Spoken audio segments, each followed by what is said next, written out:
Alright, hey there YouTube, my name is Tyler and I am Mr. Game here, and welcome to the very first episode of Tyranny. I'm so excited to be doing this here for you today. I love Obsidian games and just the studio, what they stand for, and just like the classic RPG style that obviously you've seen quite a bit on my channel before. And if you haven't, well, welcome. If this is your first foray into my stuff, well, cool. I hope that we can be friends and, you know, make a nice little relationship with each other. So a little background here. Tyranny is a game by Obsidian Entertainment. They founded in 2003 after the disassembly of Black Isle Studios, and I believe all of the founders were original Black Isle staff. So Black Isle, you know, creators of CRPGs like Icewind Dale, Baldur's Gate 1 and 2, I believe, perhaps Neverwinter Nights. But since their foundation, they have done games like South Park Stick of Truth, which is just a fantastic RPG, whether or not you like South Park. They've done Fallout New Vegas, Pillars of Eternity, just really quality RPGs. And I've put off Pillars of Eternity like for the last quite a while now. I put it off to replay Baldur's Gate 1 and 2 for those series in the co-op style, and so I'm really excited to be playing this, and then hopefully after this I can go back to Pillars of Eternity. But yeah, I have not played this at all, so I'm going to be going in totally blind, and yeah, let's just get started here. Okay. You know, I'm probably just going to do... oh, jeez. Either normal or hard. I don't think I'm ready to jump right into one of the crazy things right off the bat. Let's go with normal, see how we do, and then, you know, if we find it's too easy, we'll bump it up. Alright, Combat Log provides detailed information on your attack rolls, enemy defenses, and afflictions applied by abilities. Super stoked right now. And beautiful art here, too. Gorgeous.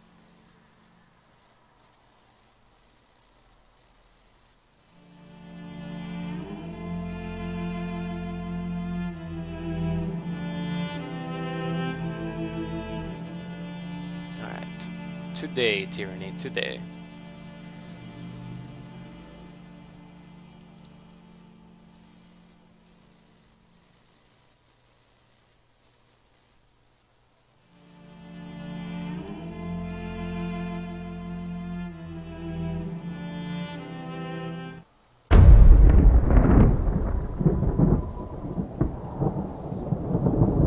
For over 400 years, the armies of Kairos the Overlord have swept across the known world.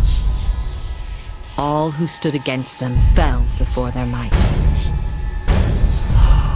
Even the Archons, women and men of immense power, were forced to kneel, chained to the Overlord's will. Now Kairos' final conquest has come to our corner of the world, and two of the Overlord's armies compete for the honor of taking our lands. The elite disfavored, and the teeming horde of the Scarlet Chorus. The voices of Nerat, spymaster and Archon of secrets, guides the fierce and undisciplined masses of the Scarlet Chorus. With each battle, the Scarlet Chorus grows stronger, as the defeated are given a simple choice: serve or die. Graven Ash, Archon of War and the Overlord's most loyal general, leads the disfavored. Though small in number, Kairos' ironclad legion has never met true defeat in open battle. Watching over the two generals is Tunon, the Adjudicator, Archon of Justice, eldest of Kairos' minions. Tunon brings Kairos' laws to newly conquered lands, aided by the Fatebinders, judges and executioners of the Overlord's laws. You were among the youngest of the court of Fatebinders when Kairos' armies came to our lands. How could we have known that the fate of thousands would rest in your hands? How could we have known? Typical of just about any fantasy series, you get like tons of terminology and stuff right off the bat. Pretty crazy. I've got a pretty good idea of what I want to do here with a character. Let's do... Yes, roll. In the Northern Empire where you were born, men enjoy equal protections under the laws of the Overlord Kairos. In the southern lands of the Tiers, only men may own or captain ships, but real estate is restricted to women. Men may lease, but durable ownership of the land in the Tiers always passes to the eldest daughters or sister. Let's see, so where we are, it's all equal, but in the south, that's how it is. Okay, cool. Most sons enter their father's profession by their mid-teens. Those without a profession or family lands to work can find purpose by pledging service to one of the Overlord's mighty Archons. Criminals, derelicts, and others are often conscripted into the armies of the Archons. If a child cannot forge his own skein, or path, essentially, he will certainly find one in battle. Okay. Let's see. I want to be a person. No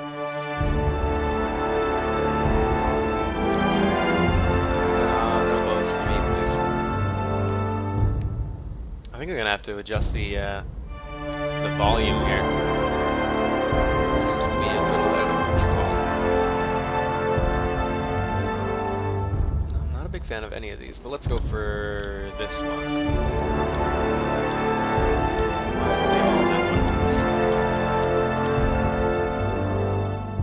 Yeah, sure, let's do that.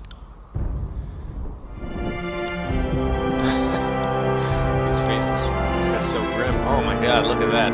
His cold, dead eyes.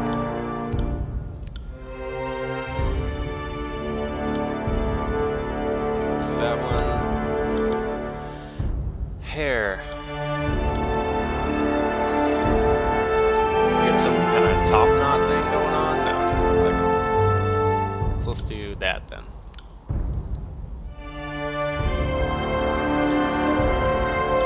I think we might abstain from facial hair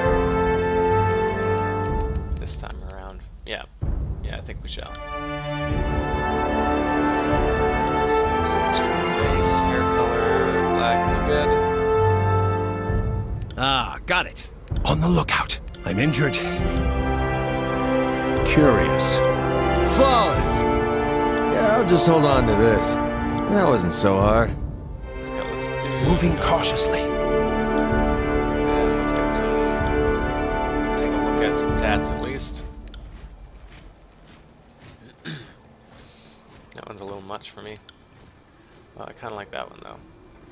Yeah, I might go with that.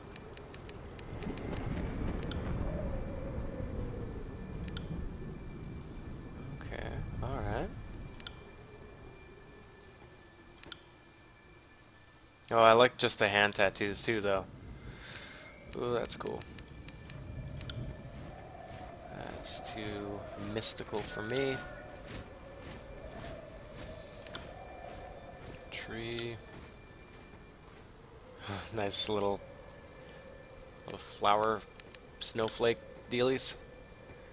Some tribal type stuff, some snakes. I care not for snakes. And that guy. Okay, let's do... I think these guys here. Let's adjust the color.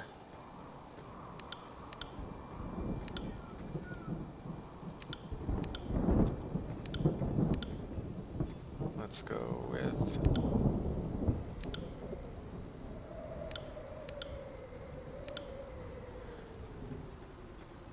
Let's go with those. Why not? Okay, next. How did I join Kairos' army? Let's go ahead and read Kairos, because I didn't read that in the last time it popped up.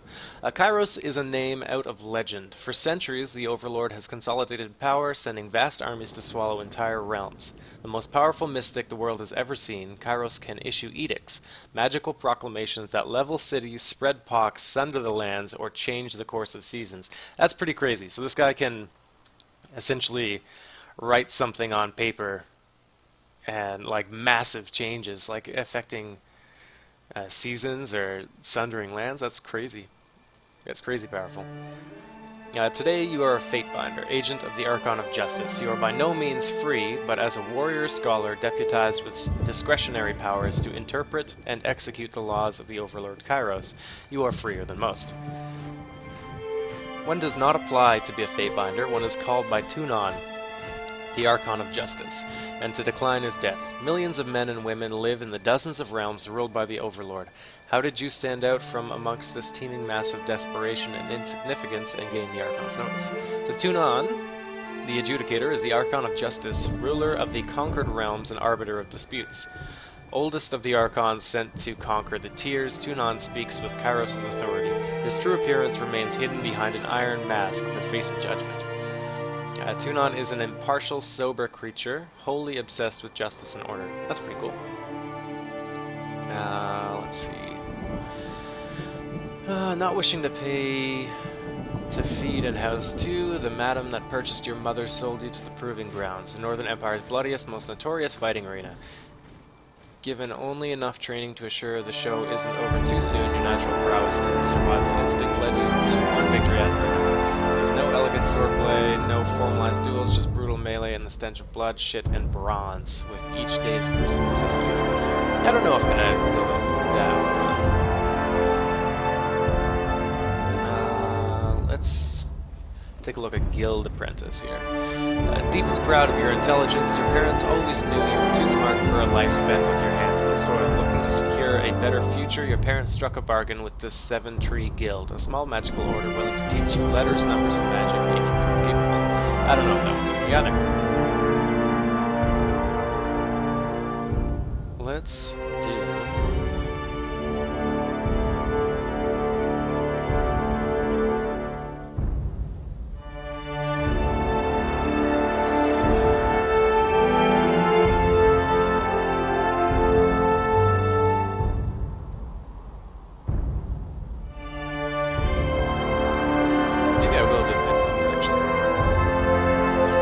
that any fighter that slays a dozen others in the grand melee is given her freedom, but in 300 years only 3 warriors have ever walked away from the proving grounds. When the closing horn sounded and 13 corpses lay about your feet, you became the 4th to be granted freedom to thunderous applause.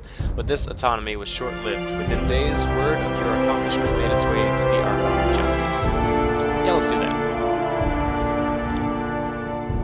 Okay, I am going to go with unarmed attacks. I don't know if it's any good or not.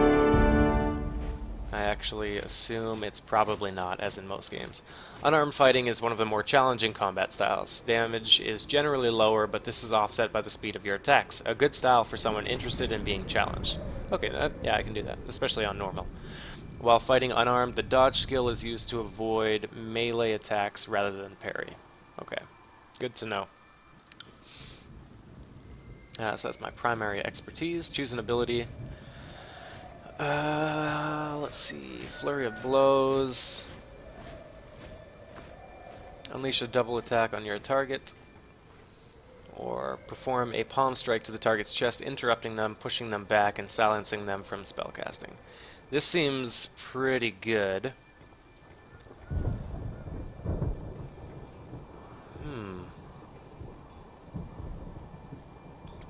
Yeah, and it just does much more damage. It's silenced for 15 seconds. I'm going to go ahead and do that. Then I can use my guy as a,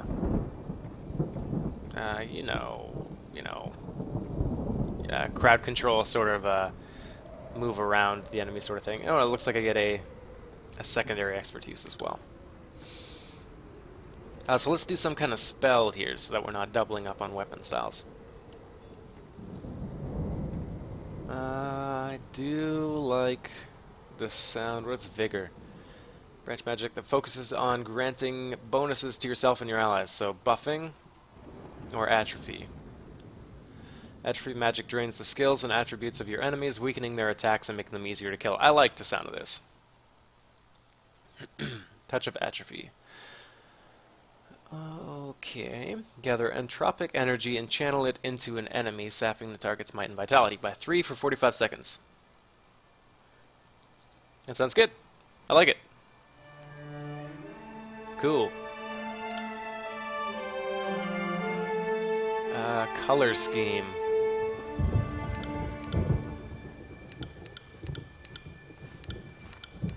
Oh, I don't like these colors at all. Oh, I guess, you know what? I actually don't mind it. It kind of fits in with the whole aesthetic of the game proper, so I don't mind it.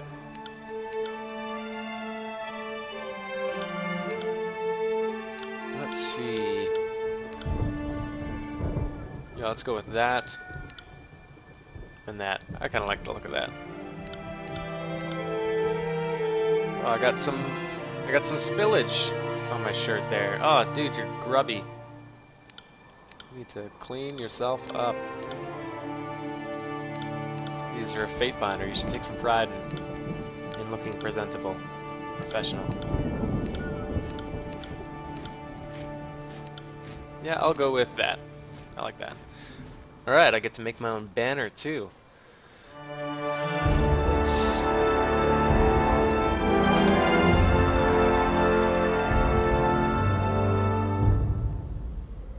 What can I do here?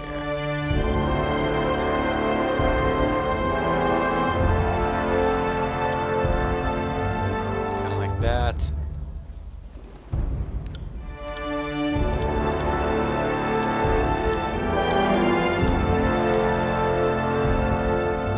I think that's good. Let's do that. Beauty. Enter name. Jeez. I don't know. Think about this.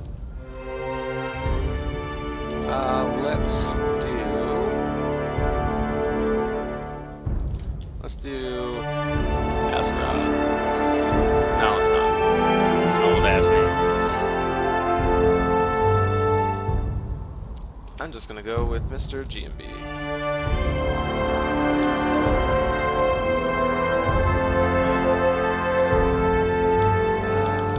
Let's see. Might. Might determines the physical strength of a character. Increased might leads to more powerful attacks and stronger abilities, as well as increasing the endurance defense. Okay. So that's probably gonna be prime for us. Though they want us to do finesse and quickness. Finesse attribute describes a character's physical and mental precision. Finesse is used to determine accuracy of attacks and spells, as well as increasing worn armor's chances to reduce a hit type. Example, a critical to a hit or a hit to a graze. Oh, okay, cool. That's pretty cool. So accuracy and deflection. Quickness determines how often a character can use their abilities and spells in combat, reducing cooldown durations. Okay. Vitality determines a character's physical health and their strength of personality. It also increases the will defense. Wits. The Wits attribute describes a character's mental acuity, their ability to observe their environment and pick up on clues. Wits is used to increase spell strength as well as increase the magic defense. And Resolve determines a character's ability to endure physical and mental challenges. Resolve is the primary attribute used to derive the endurance, will, and magic defenses. It also increases the durations of afflictions applied by the character. I'm going to go ahead and might up.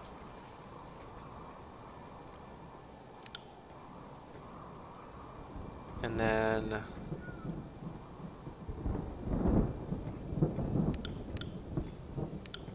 let's do something like that. Doesn't seem too awful, does it? Oh well, this is a learning process anyway. Okay, skills. Here we go. Unarmed combat for sure is going up. I don't know if that's necessary. Athletics I want. Lore I want. I guess dodge I want.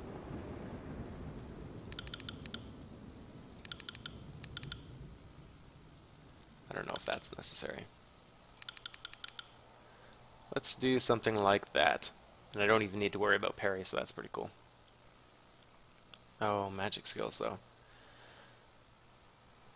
Determines a character's ability to draw and control spells that use the Sigil of Atrophy. Higher skill values increase the chance of hits and crits, which extend the duration of Atrophy's penalties on enemies.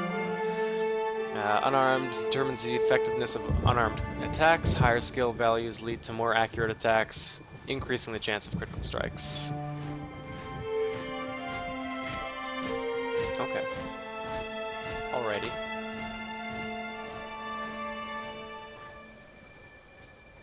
So, is might even... doesn't even, like, factor into that. Okay. Interesting. Lore skill determines a character's ability to decipher information and put together clues from fragments of information. This skill is critical for magic users who wish to learn new runes to power their spells. Lore is also used in dialogue to determine what you know about the history of the world or to impress others with your intelligence. See, I like knowing things. So I'm going to go with that. As well, dodge. I don't think I really read dodge.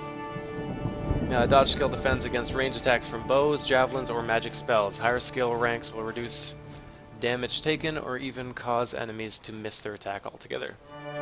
And then, since I'm using unarmed, it also does what parry does, which is defense against melee attacks and spells. Okay. So how do you want to continue? Conquest. Select the Conquest option will allow you to play through Kairos' Conquest of the Tiers, choosing how your character is involved in the invasion. This gives you the most control over the starting state of the game and how other factions will react to your character. So I'm definitely going to do that. Yeah. As opposed to quick start. All the world has fallen to Kairos. And now the Overlord's eye is on the Tiers, our home. The last corner of the world free of Kairos' reign. Two armies, the Disfavored and the Scarlet Chorus, marched south from the Northern Empire, the last realm to fall to Kairos a century prior. In the early days of 428, Kairos' armies arrive at the Gates of Judgment, the mountainous border that we Tiersmen so long believed unassailable. Unable to agree on a unified plan of defense, the various leaders of the Tiers sit and wait for each other to deal with the conquerors. Until it's too late. Well, that's just bad strategy.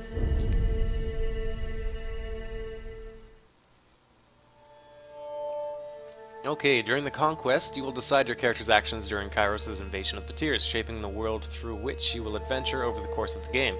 That's pretty cool. Each choice you make affects your character and how major factions of the Tiers respond to you. Your decisions matter. Choose wisely. 28 TR, you're one of Kairos' Conquest. Cool.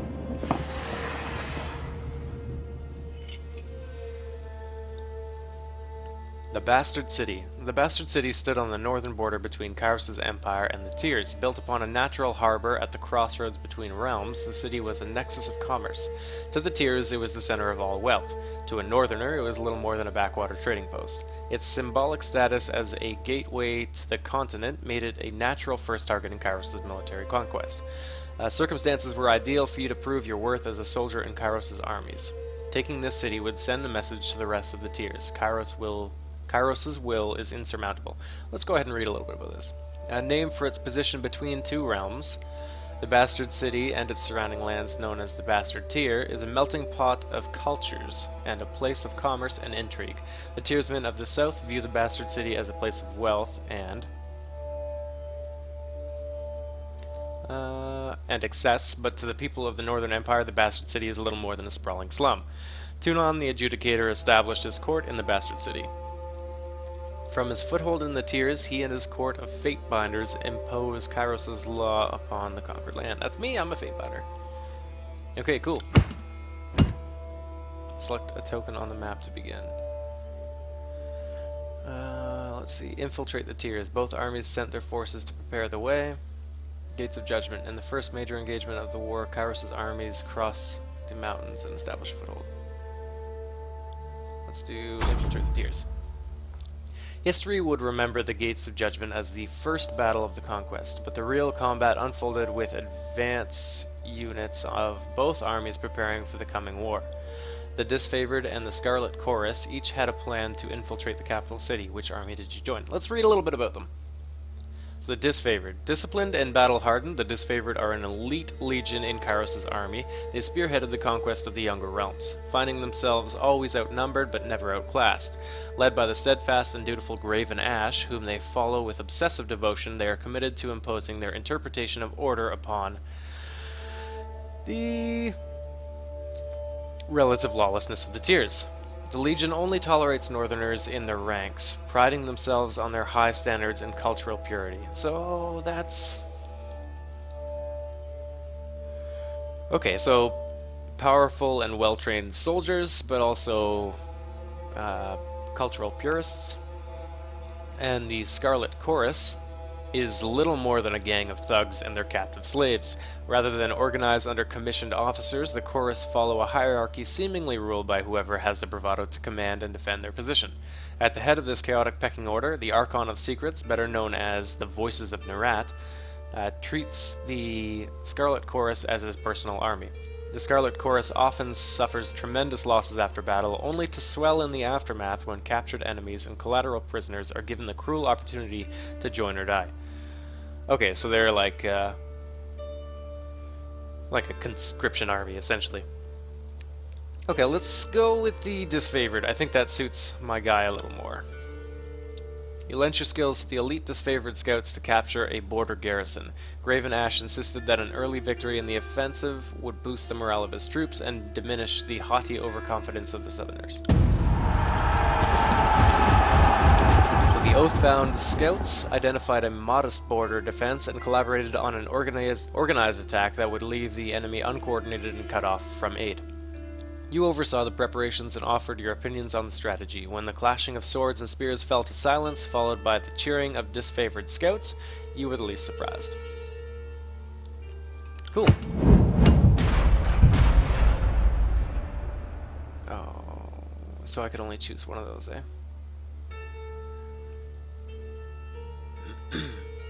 Let's see, containing the fire. The Bastard City's resident fire mages threatened the first leg of the conquest. Kairos' forces put a stop to their unchecked power.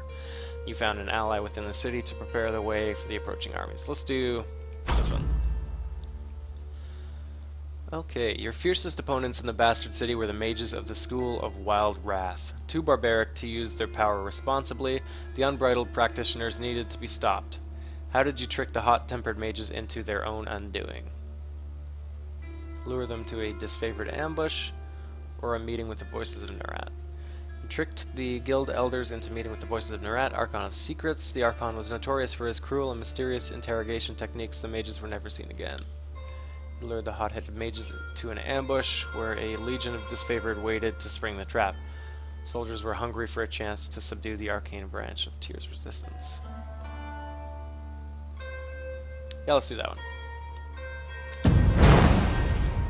The mages took their more dangerous research outside of the Bastard City walls. You sent a scout to sabotage a delicate ritual, which caused an explosion that injured or killed many senior practitioners. Enraged, which means that their recovery was reduced by 25% and health increased by 15%, and their will reduced by 15%, the survivors expended themselves on a chase through the surrounding hills, where the disfavored surrounded them and brought them to heel. The few that survived the attack were conscripted by were conscripted by the Scarlet Chorus. So I think this just makes everyone better.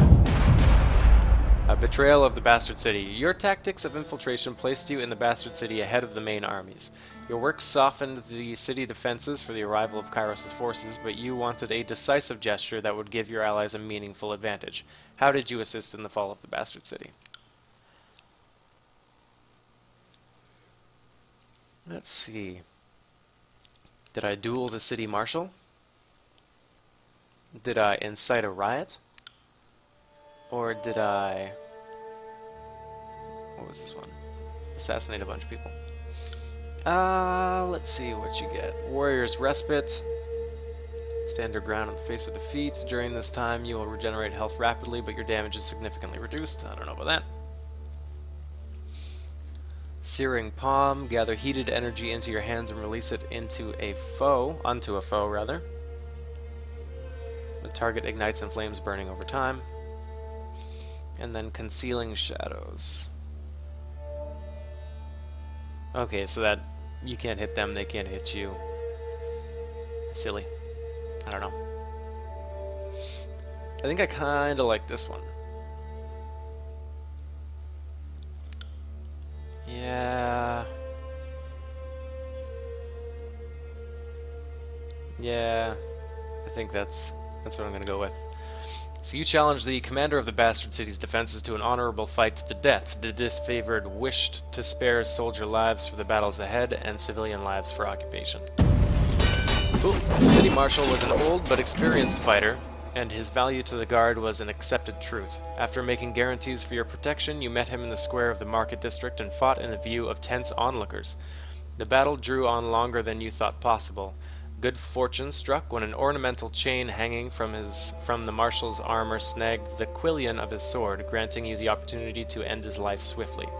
Kairos's forces celebrated your return to camp and the dissolution of enemy morale.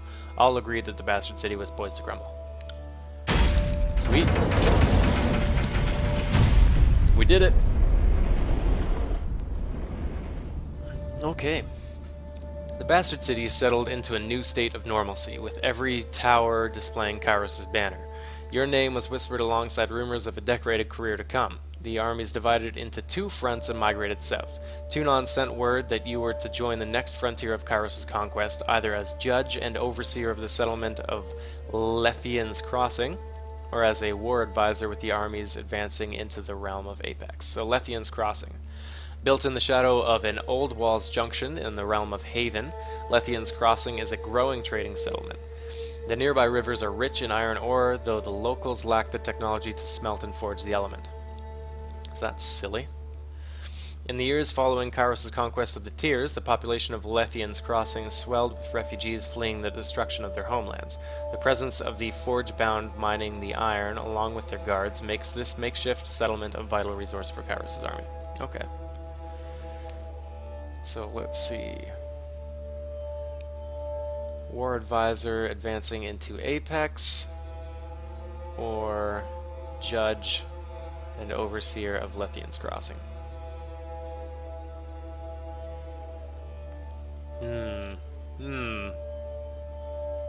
Let's go with the War Advisor.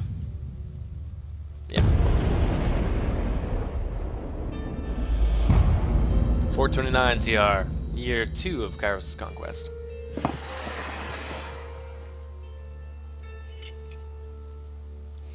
Okay, the mountain nation of Apex, ruled for generations by the queens of House Vendrian, stood at the heart of the Tiers. No army could bypass the landlocked realm without leaving their flank exposed to attack.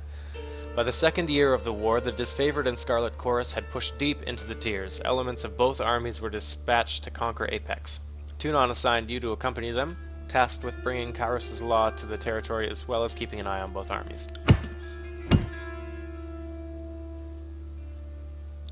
Okay, the Battle of Edgering Pass, the Archon of Stone's assault was perhaps too successful. Denial of strength, the new school of mages presented problems and opportunities.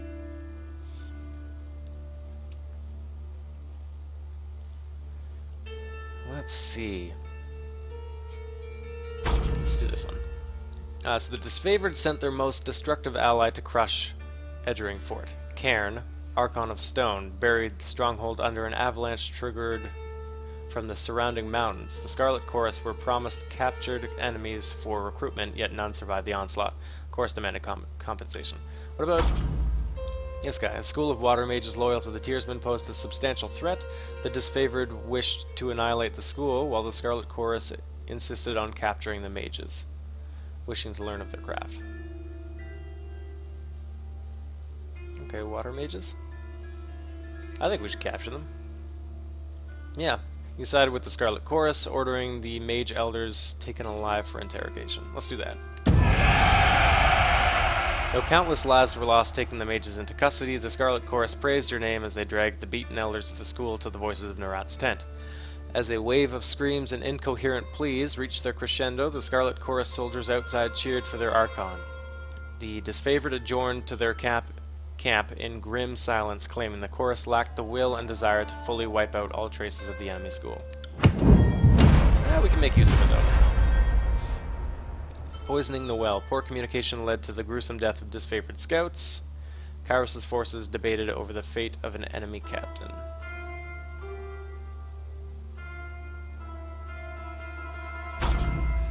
Hoping to break the siege, Scarlet Chorus agents poisoned the Apex water supply in secret. Days later, uninformed disfavored scouts died of illness. Outraged by the failure of communication, the disfavored demanded that the Chorus agents be turned over to them for punishment. Let's... A captive captain. When Kairos' forces captured a celebrated enemy hero, the armies bickered over his fate. The disfavored wanted him set free to convince his peers of Kairos' mercy. Scarlet Chorus wanted him flayed and staked as an example. Yeah, let's set him free. You agreed with the disfavored plan and sent the enemy captain back with a message. All those who surrendered or cooperated would be treated with deserving respect as subjects of Kairos' peace. And shocked by your clemency, the enemy captain vowed to deliver his message in full, and paid his respects before departing for his encampment. Though typically more uncompromising, the disfavored praised your innovative thinking. The Scarlet Chorus despised what they viewed as resources wasted, only to release a known enemy back into the wild. Alright, the fall of Apex.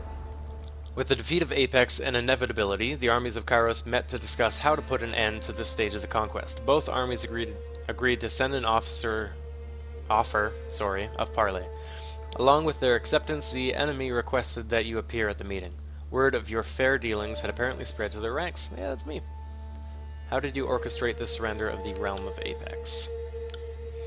Through days of mediation, you negotiated the surrender of the valley to Kairos' forces, putting an end to further bloodshed, or taunting the Queen of Apex into striking you under a banner of truce, you baited the Queen of Apex into a duel and slew her, frightening her vassals into submission. We probably negotiated surrender.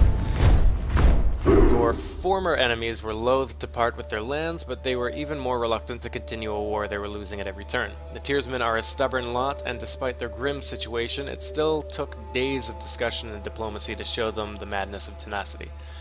On the third day of mediation, the rules of Apex finally submit to your terms of surrender, putting an end to the war in the valley and freeing up Kairos' forces to march deeper into the tiers. Ooh.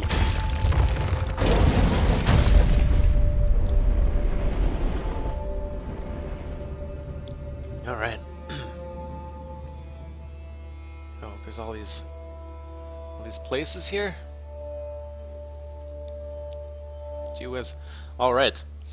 The land of Apex finally rested in the hands of Kairos' forces. The Scarlet Chorus paused to revel in victory, while the disfavored prepared for the next fight, affording themselves but an evening's rest. Kairos' armies radiated out from the conquered citadel and worked their way across the tiers. The disfavored and Scarlet Chorus aimed to dominate as much territory as possible in the coming year. Your distinguished reputation in Kairos' military left the choice of your next destination yours to make. Nation of Azure, the Vellum Citadel with treasures, knowledge, and secrets, or Stalwart. Easily defended position and rich military tradition, the realm of Stalwart was the most formidable realm in the tiers.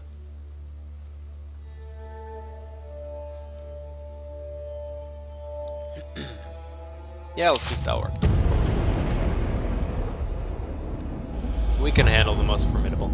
So 430 TR, year 3 of Kairos' Conquest. Alright. What are these metal rings doing here? Get them off the table. Or maybe they're weights to keep the map down? That's probably it. Alright. The realm of Stalwart was best known for its proud army, disciplined, courageous, and undefeated on their home soil. Skill and resolve made Stalwart a military power that Kairos' forces approached with due caution. With its southern position, Stalwart had been largely safe from war, watching for 2 years as its neighbors fell to Kairos' forces. On the dawn of the third year of war, Kairos' forces were finally poised to invade the Stalwart Peninsula and subdue the tier's most vaunted army. I don't know why they don't all just work together. I mean, come on, guys. Okay. Marching on empty, tragedy struck when hungry Scarlet Chorus soldiers appropriated disfavored supplies, or a contentious setback. A stinging defeat led to accusations among Kyrus' armies. After a defeat at the hands of enemy defenders, the Scarlet Chorus accused the disfavored of recklessness. The disfavored claimed the Scarlet Chorus brought too few soldiers to cover their flanks. Both armies refused to march until you gave a ruling. Well, why are the Scarlet Chorus saying that the disfavored are reckless? It sounds like... Oh, I guess both people were defeated, rather.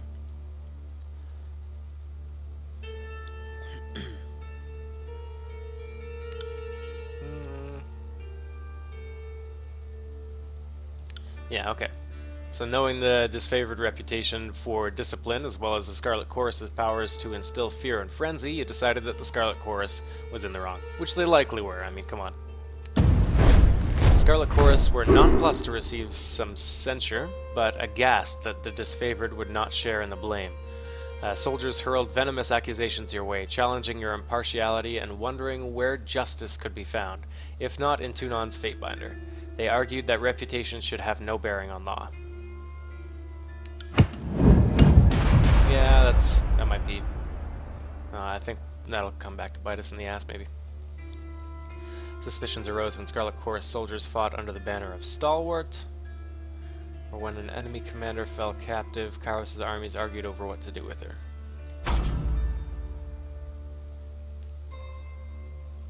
Armies of Kyrus collaborated on the capture of an enemy leader. The Scarlet Chorus requested that she be interrogated by the Archon of Secrets. The disfavored wished to display her corpse in battle. Since the stalwart defenders refused to surrender, a gesture was needed to instill fear. Well, let's check out this negative conscription. Scarlet Chorus soldiers were spotted fighting alongside the stalwart defenders. The voices of Nerat insisted they were spies enlisted to gauge the army's weaknesses and sow discontent. The disfavored accused the soldiers of treason and demanded bloody reprisal.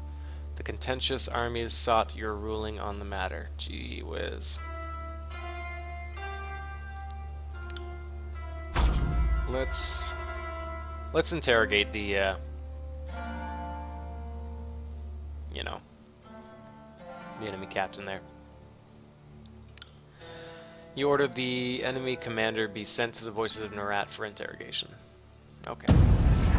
Like so many enemy prisoners, the stalwart regent vanished inside the voices of Nerat's tent, never to be seen again.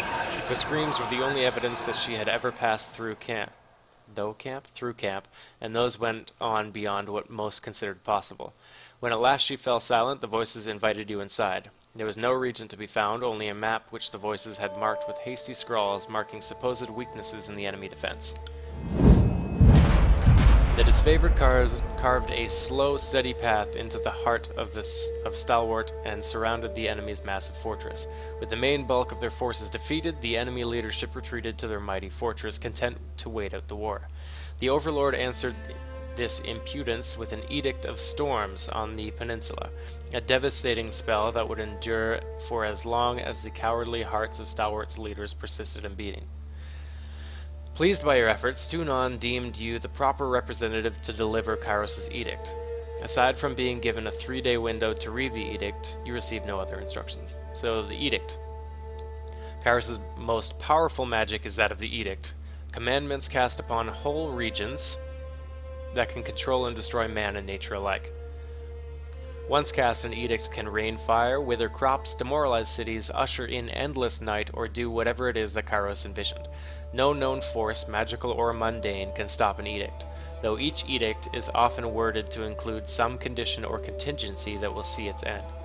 Some edicts have been short-lived, delivering days of wanton catastrophe, just as many have lingered for centuries. Holy crap. Okay. And we can go next. The Edict of Storms. Agreeing with the wishes of the disfavored, you proclaim the edict at once, leaving the enemy no time to react. Stalwart had ample opportunity to surrender for several years. The time for mercy was long gone. In an attempt to ingratiate themselves with the people of Stalwart, the Scarlet Chorus insisted that warning be sent to the towns and villages so that the people may prepare for the horror about to descend on them. Yeah, let's do that. Kairos' wrath was intended for the cowardly regents of Stalwart, not those unfortunate swept up in the calamity of their leadership. A warning in advance of the spell would give locals time to prepare for the devastation to come. You were content to let punishment fall on the innocent as lightly as Kairos' will allows. Now, comforted that you might yet spare lives, you broke the seal of Kairos' Edict of Storms and read the Overlord's incantation.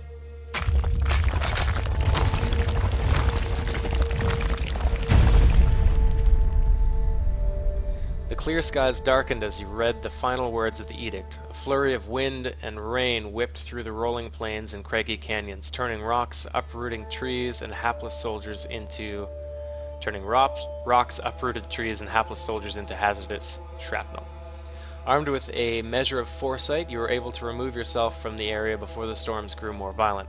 Over time, nearby communities told of cyclones consisting of thousands of soldiers' worth of limbs, spears, armor, and skulls. Jeez. What's more, the weather showed no sign of dissipating.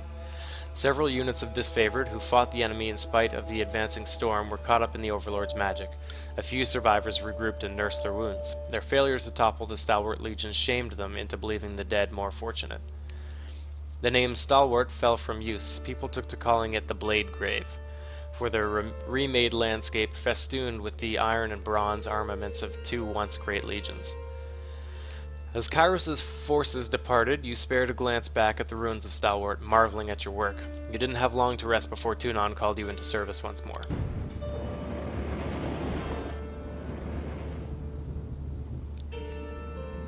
Okay, conquest complete. You have reached the end of Kairos' conquest. Do you want to continue or erase your progress and start over? I'd like to continue, please. Unlike most enemies, Bane deal large amounts of arcane damage. Your normal defenses won't work as well against them.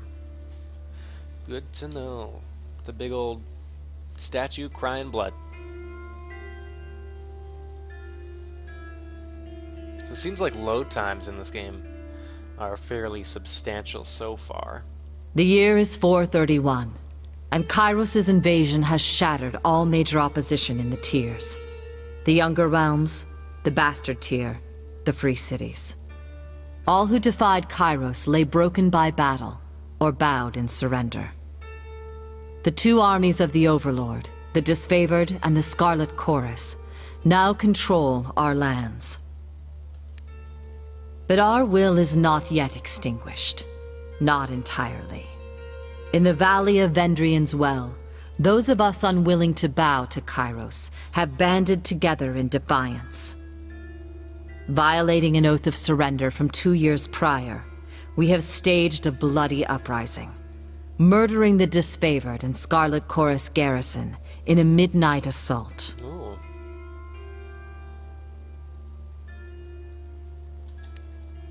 With their main forces spread across the tiers, the Disfavored and Scarlet Chorus redeploy to Vendrian's Well to crush the resistance. But months pass with no definitive battle. As disagreement and discord paralyze the Archons, we bide our time and wait for our message of insurrection to spread across the tiers. So this is all being told from the point of view of the natives, so to speak, I suppose. The Overlord is not amused, and Kairos has one message for the Archons: crush the Oathbreakers or die.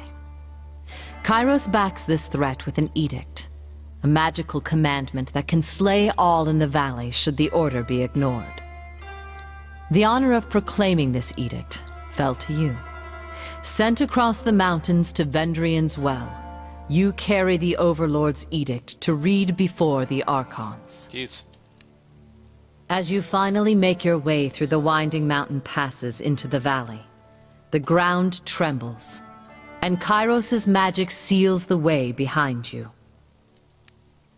You are trapped in Vendrian's Well, with Kairos' armies and the Oathbreakers. The only way to survive is to fulfill the terms of the Overlord's edict, in any way that you can. All right.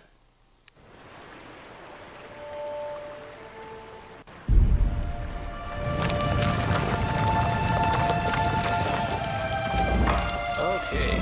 Fatefinder, Mr. Gaming Beer, I presume we've been expecting you. Have you now? Let's take a look around. The path behind you is now blocked. Kairos' magic has sealed the valley. Oh, Aurora. Okay, we're going to talk to Aurora in the next episode. And for the time being, thank you guys so much for watching. And yeah, I'll see you next time around. Let me know if you have any suggestions or comments in the comments section, of course.